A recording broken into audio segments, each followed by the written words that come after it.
mereka, orang-orang yang bukan pribumi Indonesia, menganggap kita pribumi Indonesia adalah sebagai budak-budak mereka. Diam saudara. Berani nggak tes DNA? Diam saudara. Berani nggak tes DNA? Diam saudara. Berani nggak tes DNA?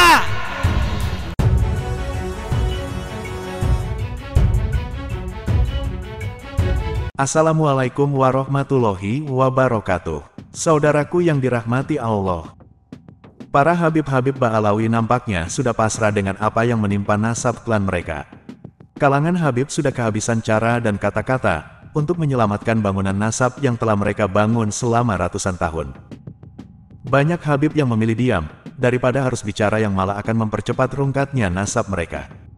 Saat ini yang muncul membela dan berusaha menyelamatkan Habib-Habib Ba'alawi, justru dari orang-orang pribumi, entah dengan motif dan tujuan apa mereka sampai rela mati-matian membela klan Ba'alawi.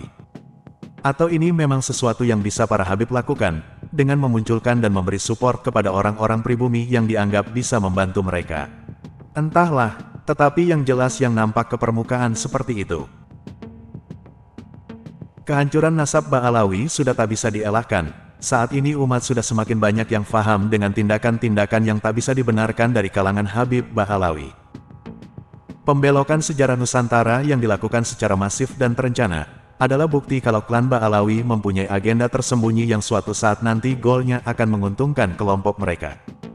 Banyak sejarah makam-makam yang diba'alawikan berhasil dibongkar oleh banyak kalangan. Ini menunjukkan kesadaran umat tentang pentingnya sejarah nenek moyang Nusantara, yang mungkin selama ini dianggap tak terlalu penting. Kiai Imaduddin secara khusus menyoroti masalah ini dalam tulisannya, yang berjudul Ronsen Kuburan Wali atau Dukun. Dalam tulisannya Kiai Imaduddin membahas secara khusus klaim kemampuan ronsen kuburan yang dijadikan pedoman pemba'alawian suatu kuburan.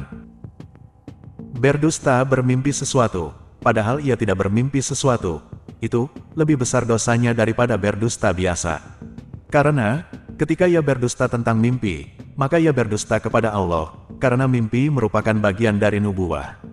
Begitu pula jika seseorang mengatakan bahwa ia dapat melihat sesuatu yang tidak dapat dilihat orang lain, padahal ia tidak melihat apapun, maka yang demikian itu merupakan kedustaan yang paling besar di sisi Allah. Sesungguhnya kedustaan yang paling dusta adalah ia mengesankan bahwa kedua matanya melihat sesuatu, yang sebenarnya tidak ia lihat. Hadis riwayat Bukhari. Banyak dukun yang mengaku dapat meronsen sebuah kuburan leluhurnya yang telah dimakamkan ratusan tahun yang lalu. Sebenarnya ia tidak melihat apapun kecuali hanya dusta semata. Kedustaan itu dapat dibuktikan dengan, misalnya, ia salah dalam menebak, alias dari leluhurnya. Padahal alias itu silsilahnya tidak sama dengan silsilah leluhurnya. Misalnya lagi, ia menebak suatu kuburan yang katanya itu kuburan leluhurnya dengan alias dari nama tokoh tertentu di suatu kota. Padahal tokoh itu makamnya sudah ada di kota yang lain. Di zaman sekarang, banyak dukun yang ingin manusia percaya bahwa ia ahli sufi dan ahli torikot. Ia ingin orang percaya dirinya telah mencapai derajat kewalian. Padahal ia hanya seorang dukun, yang dalam jiwanya hanya ada nafsu duniawi dan kemasyuran. Ia tidak menjalankan hidup seperti ulama pewaris Nabi Muhammad, ia tidak mengajar santri, ia tidak membimbing orang awam dalam pengajian praktik ibadah. Ia hanya membentuk jamaah spiritual, yang diberikan ceramah-ceramah berupa cerita-cerita dan dongeng-dongeng para wali, seraya mengesankan pada jamaahnya bahwa ia telah mencapai derajat seperti wali yang ia ceritakan. Biasanya ia menjaga sikap wibawa, dengan penampilan yang membuat kesan khusus kepada jamaah, tidak layaknya seperti para kiai yang bersikap apa adanya dan egaliter. Dengan itu semua, kemudian jamaahnya menjelma, menjadi pengikut yang loyal pada dirinya, dengan doktrin-doktrin sebelah pihak.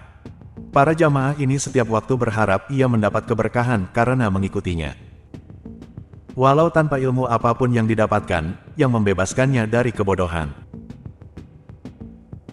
Kita akan lanjutkan tulisan Kiai Imaduddin dalam video berikutnya. Semoga umat Islam Nusantara semakin cerdas. Salam akal waras. Terima kasih sudah menonton video hingga akhir. Kritik dan saran bisa di kolom komentar. Wassalamualaikum warahmatullahi wabarakatuh.